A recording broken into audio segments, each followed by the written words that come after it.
Hi guys, thank you for watching The Royal We. My name is Kevin, and in this video I want to talk to you about boundaries. Boundaries are such an important issue, guys. Coming out of narcissistic abuse, part of the healing process of it is a newer understanding of what boundaries are and how you are going to be developing boundaries in your life, right? Now, some of the things that I'm going to say are probably going to validate you. You already are starting to understand these things, and you're starting to gain a new perspective of your own boundaries. Some of the things may take a while to process because they can be pretty deep and pretty scary, but nonetheless, it's going to help you to understand where you're at with your boundaries, okay? First of all, boundaries, your boundaries. When we talk about boundaries, boundaries are called your boundaries for a reason. It's all about you. What the circle represents are my boundaries. What's within inside of this circle, that's where my boundaries live. Right here in this circle. So this dictates where I go, what I do, what I say, what I don't say. The boundaries are around myself, not around anybody else. Even Jesus said, "Behold, I send you out as sheep amidst the wolves. So be as shrewd as a serpent, but innocent as a dove." Now, this is a very explicit, telling, profound scripture if we care to listen to it and if we care to believe it. What's it telling us? Well, the scripture is actually saying two very important things about boundaries. All right? First of all, it's saying that there are wolf-like beings in this world. And I did a lot of praying over this. And I said, wait a minute, our parents can be wolves?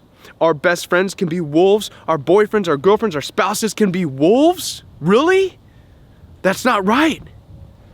And it was through this questioning and through my prayers that I was pointed to different scriptures in the Bible, such as the very beginning in Genesis, where I was awakened to the very first murder that was ever recorded in history. The very first murder was when Cain killed his own brother Abel. Guys, what does this tell you about the world that we live in? What does this tell you about people? Yes, there's a dichotomy. Yes, there's evil. Yes, there's good. Yes, it exists in your own family. Yes, it can be in your spouse. Yes, it could be in your brother and your sister. Yes. So what do? The answer is be as shrewd as a serpent, but innocent as a dove. That's the answer. This is boundaries. What does this mean? Well, be shrewd as a serpent. They're intelligent. They can smell trouble a mile away. They stay out of trouble if they can. They kind of sink back and they know how to get out of a situation super fast. They don't play around. That's how we're supposed to be. Shrewd. We need to use our common sense. We need to use our quick wits and be able to stay out of situations. That's the first part. We need to be shrewd.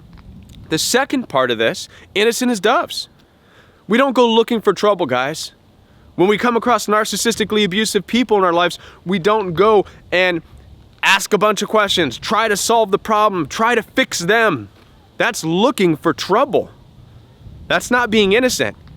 That's stepping outside of our bounds to try to control something else. Guys, behold, I send you out as sheep amidst the wolves.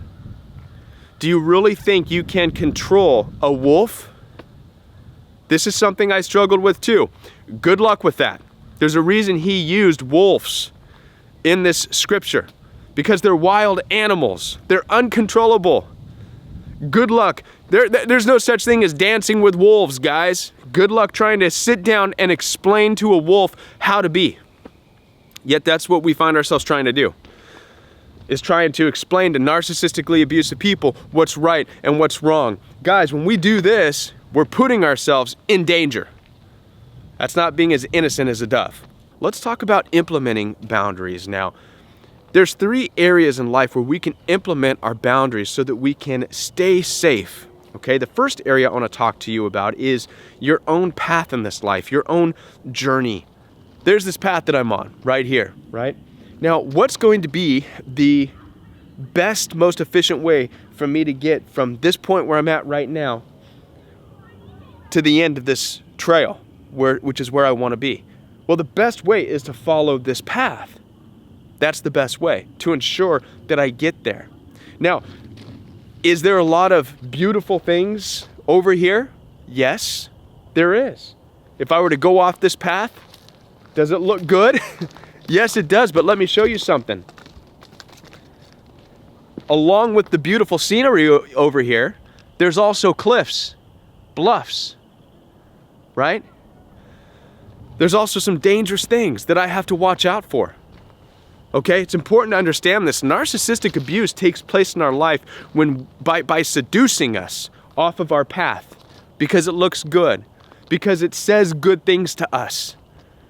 Narcissistically abusive people are excellent. They're experts of manipulating, saying, hey, I'll take care of you.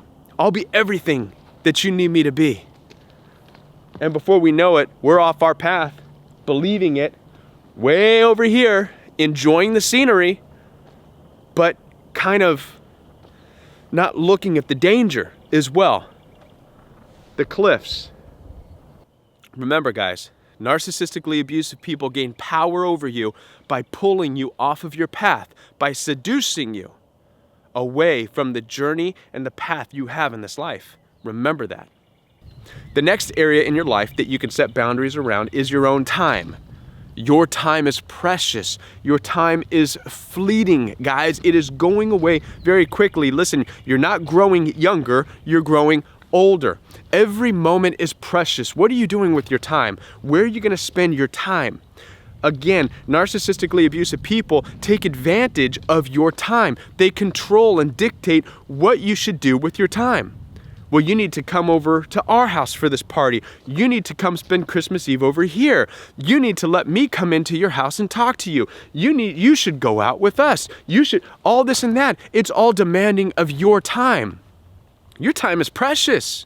When you set boundaries around your time, you're saying, no, this is my time. I'm not going to go over to your house for Christmas Eve. No, I'm not going to talk to you anymore on the phone. No, I'm not going to spend any more moments texting you. No, I'm not going to spend any more time thinking about you.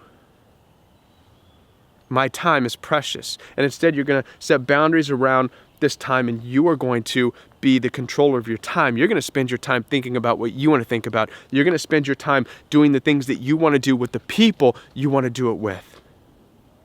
You're going to spend your time focusing on your own journey and your own path in this life. You're not going to waste your precious moments.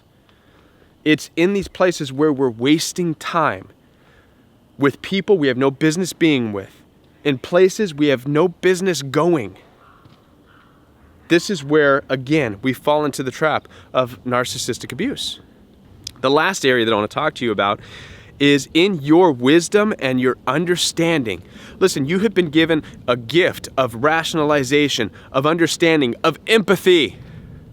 Empathy is a gift.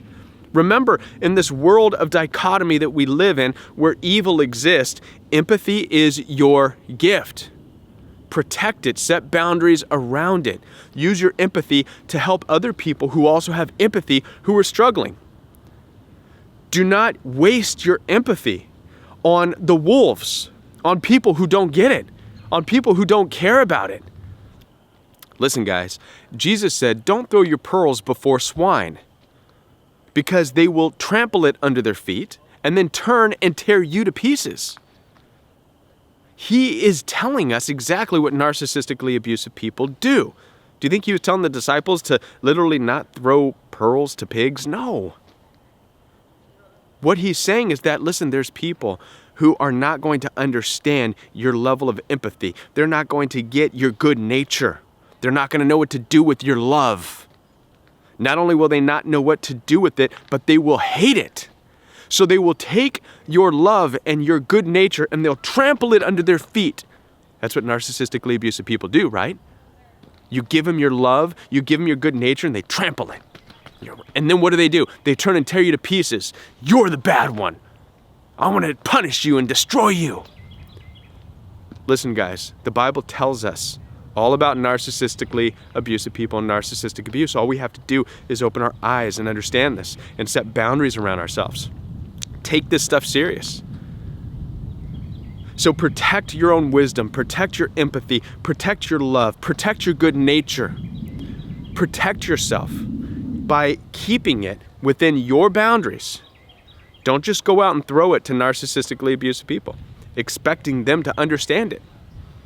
If you have any questions about this video, go ahead and contact me. I leave my number at the end of each video, guys. Thanks for watching. Bye. It's cold out here and things get a little fogged up. I really hope that you liked the video that I shared. And guys, if you do, I would really appreciate if you would subscribe to my channel so you can stay up to date with all the latest material that I'm going to put out.